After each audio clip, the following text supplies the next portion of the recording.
जय जगन्नाथ सांग माने आउ गोटे भयानक कहानी रे आपण मानकु स्वागत।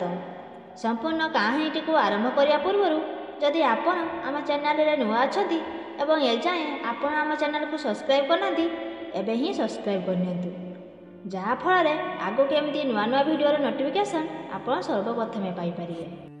समय राति 12टा। हठात आलोकर फोन आसिला। सेते बेले आलोक को छाई निद लगी जाई थाए। फोन रे थिला आलोकर सांग अजित। तांको बापा देह खराब, से सांगे सांगे मेडिकल जीवाकू पड़िबो। आलोक कांथ घंटा को चाही देखे तो समय ठीक 12टा। बाहर झिप झिप वर्षा पड़ुछि, जहा हेले भी जीवाकू पड़िबो। आलोक छता गोटे धरी बाहरी पड़िला। ता घर ठारू ता सांग घर बास अल्प बाट। आलोक केबे एका एते राति रे बाहर को जाइनी। प्रथम थर पाई ताकू एमिति जीवाकू पड़ुछि। से शीघ्र शीघ्र जाई अजित घरे पहुँचला। तापरे दुहे ता बापा को गोटे ऑटोरे मेडिकल को नहीं गले। सेठी डाक्तर अजितर बापा को ट्रीटमेंट कले आउ कहिले आज रातिटा एठी रहिबाकू पड़िबो। काली सकाळे मु पुणी देखिबाकू आसीबी। जदि सबु किछि ठीक ठाक थाए तेबे तांको घर को नहीं जिवो। तेणु आलोक आउ अजित दुही को राति से मेडिकल ले रहिबाकू पड़िला। आलोक केबे भी ए मेडिकल को आसीनी। तेणु ताकू से जागा भारी अड़ुआ अड़ुआ लागुथाए। सेथिपाई से टिके बाहरे बुली आसिबाकू भाबिला। सेते बेलकू राति 2टा।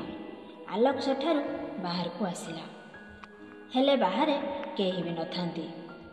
केवल बाहर लाइट गुड़िक तलकू अनेई थांती।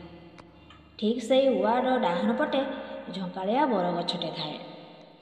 सेठी संपूर्ण अंधार नथिले भी झापसा झापसा दिशुथाए। तारी पाखरे गोटे एक महला कोठा। भारी निछाटिया लागुथाए से जागा।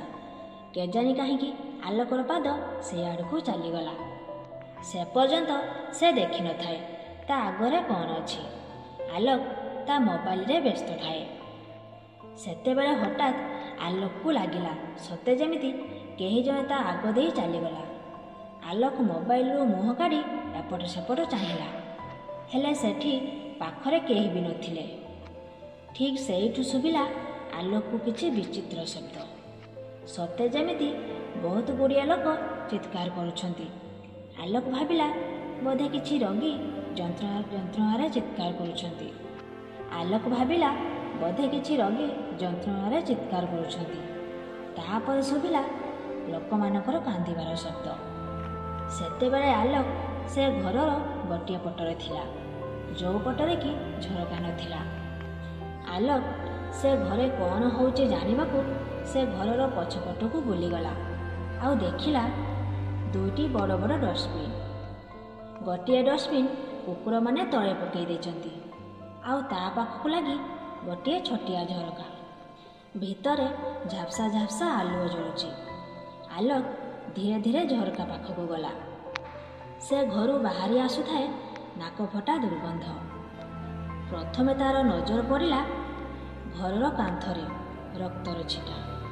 आउ तळकू चाही देखे तो ता पाद तळु माटी खसी पड़िला। तळे पड़िथिला पोड़ा पोड़ा सब। काहार मुंड नाही तो काहार गोड़, काहार मुंड आउ शरीर संपूर्ण अलगा। आउ किए किए आखि तराटी अनेई रहिचंती। एतिकी देखी आलोकर गोड़ हाथ थरिबाकू लागिला। तार मुंड घुरेई देला। आउ किछि देखी बेहोश हवा पूर्वरु आलोक सेठू चली जिबाकू बाहरुची। हठात डस्टबिन ता गोड़ बाजी से तळे पड़ीगला। ताकू एमिति लागुथिला सते जेमिति अनेक अतुत आत्मा ताकू जाबुरी धरिचंती। से पाटी करी डाकिबाकू चाहुची, हेले ता पाटी खोलुनी। एथर आलोक आखि बुझी दौड़िबाकू लागिला। से कई पाद बाटर से अल्प किछि पादर बाट थिला ता पाई अनेक। आलोक दौड़ी दौड़ी आसी अजित पाखरे पड़ी जाई बेहोश होइगला। तार होश आसिया परे से अजित को सबु कथा कहिला। आउ एबे आलोकर से आड़कू चाहिबाकू साहस नथिला। एमिति लागुथिला जेमिति से मृत्यु शरीर माने तारि आड़कू अनेइछंती आउ ताकू हाथ ठारी डाकुछंती। तथापि आलोक अजित पाखरे थाई ସେପଟ କୋଠା ଉପରକୁ ଥରେ ନଜର ପକାଇଲା। ସେଠି ଲେଖା ଥିଲା ଶବ ସଂରକ୍ଷଣ ଗୃହ। ତ ସାଙ୍ଗମାନେ, ଏହା ତ ଥିଲା ଆଜିର କାହାଣୀ। ଆଜିର କାହାଣୀଟି ଯଦି ଆପଣମାନଙ୍କୁ ଭଲ ଲାଗିଥାଏ ତେବେ ଭିଡ଼ିଓକୁ ଗୋଟେ ଲାଇକ୍ କରି ଆମ ଚ୍ୟାନେଲକୁ ସବସ୍କ୍ରାଇବ୍ କରିନିଅନ୍ତୁ, ଯାହାଫଳରେ ଆଗକୁ ଏମିତି ନୂଆ ନୂଆ ଭିଡ଼ିଓର ନୋଟିଫିକେସନ୍ ଆପଣ ସର୍ବପ୍ରଥମେ ପାଇପାରିବେ। ତ ପୁଣି ଦେଖା ହେବ ଆଉ ଗୋଟେ ଭୟାନକ କାହାଣୀ ସହ। ସେତେ ପର୍ଯ୍ୟନ୍ତ ଆମକୁ ବିଦାୟ ଦିଅନ୍ତୁ। ଜୟ ଜଗନ୍ନାଥ।